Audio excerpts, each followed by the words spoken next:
আজকে আমার রান্নাঘরে চলছে রকমারি সব রান্না বান্না। কারণ আজকে চিকেনের বেস্ট পিস অনেকটা রয়েছে, তার জন্যই এই সব কিছু রান্না করছি। আর আমার সাথে রয়েছে আমার ছেলে ক্রিস। ও আমাকে অনেক কিছুতেই হেল্প করে। যেমন এখানে ম্যারিনেট করার সময় যা যা মশলা লাগবে সব হাতের কাছে দিয়ে দেয়। এমনকি কিছু মশলা পেস্টও করে দেয় মিক্সিতে। এখন যেমন আমি বানাচ্ছি কিছু চিকেনের পিস বড় রয়েছে, সেগুলো দিয়ে তন্দুরি। আর তার সাথে যে চিকেনগুলো কুচো কুচো করে কেটেছি ওটা দিয়ে মোগলাই বানাবো। আর একটা ছোট ছোট একদম সাইজের কেটেছি, সেটাই কিছু প্যান ফ্রাইড মোমো বানাবো, যেটা কালকে সকালে ক্রিসের টিফিন দিয়ে দেবো স্কুলে। প্রত্যেকদিন ওই একই রকম সন্ধ্যাবেলা রুটি তরকারি ভালো লাগে না, তাই সপ্তাহে এক দুইবার আমি এরকম চিকেনের বেস্ট পিস নিয়ে আসি আর সেই দিয়ে রান্না করে থাকি। তো সেই রকমই আজকে সন্ধ্যাবেলায় বানাচ্ছি। নর্মাল রুটি তরকারি বানাতে গেলে একটু তাড়াতাড়ি হয়ে যায়, কিন্তু এই সব খাবারগুলো বানাতে গেলে একটু দেরি হয়। সেই কারণে আমি এই খাবারগুলো শুক্রবার অথবা শনিবারই রাখি, যেহেতু ওই দিন দুটোই আমার একটু পড়ানোর চাপটা কম থাকে ক্রিসের। কারণ সারা সন্ধ্যাটায় ওকে পড়াতেই সময় কেটে যায়। আর পরের দিনকে স্কুল থাকে, নানা রকম প্রজেক্ট থাকে, তাই ক্রিসকে একটু সময় দিতে হয়। তো সেই কারণে এমনি উইকেন্ডে আমি সেরকম পারি না, ওই শুক্রবার শনিবারই খাবারগুলো করতে সুবিধা হয়।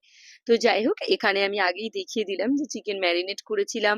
তারপর যে প্যান কোটা আছে সেটাকেও ভালো করে ফ্রাই করে নিয়েছি বাদাম আর কাঁচা লঙ্কা আদা রসুন দিয়ে।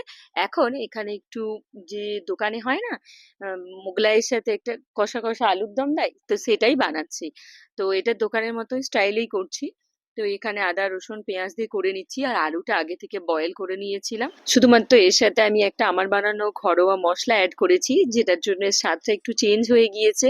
ওই দিয়েছি আমি গোটা ধনে জিরে, গোটা গরম মশলা, মৌরি আর কয়েক দানা মেথি। এই সবগুলোকে কাঠখোলায় ভেজে আর গুঁড়ো করে নিয়ে ওপর থেকে ছড়িয়ে নামিয়েছি, যার জন্য টেস্টটা আরো সুন্দর হয়ে গিয়েছে। আমি এখানে যে প্যানকোটা ইউজ করেছি এর জায়গায় কিন্তু ব্রেড ক্রামও ইউজ করা যায়, তবে প্যানকো দিলে স্বাদটা বেশি সুন্দর হয়। আর আমি এখানে চিকেনগুলো ভাগ ভাগ করে রেখেছি, যাতে সুবিধা হয় এক একটা মোগলাইয়ের মধ্যে এক একটা পুর হিসেবে ব্যবহার করার জন্য। আর ডিমের গলা একে একে আমি এখানে ফেটে নিয়েছি, তো সেগুলোই এখানে দিয়ে নিচ্ছি। তো এইভাবে একটু বড় করে বেলেছি, তবে এখানে আমি লেচিটা খুব বেশি বড় করিনি, যেহেতু বাড়িতেই খাবো তাই একটু মিডিয়াম সাইজের করেছি। আর অল্প তেলে ভাজবো। আর দোকানে যেটা হয় অনেকটা তেলের মধ্যে ভাজে, তাই অনেক বড় বড় করে করে। আমি এখানে একদম বড় করছি না, খুব ছোটও করছি না, একটু মিডিয়াম সাইজের রেখে এটাকে বানাচ্ছি। এর আগে আমি অনেকবার প্যান ফ্রাইড মোমো করা দেখিয়েছি, তো আজকে আর সেটা দেখালাম না। অবশ্য সেটার ফুটেজও নেওয়া হয়নি। তো যাই হোক, এখানে আমি মোগলাইগুলো একে একে ভেজে নিচ্ছি।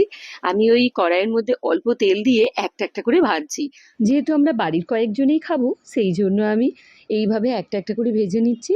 আর খুব বেশিও ছিল না, আপনারা চাইলে একসাথে অনেকগুলো করে ভাজতে পারেন। তো আজ আসি, দেখা হচ্ছে পরের ভিডিওয়।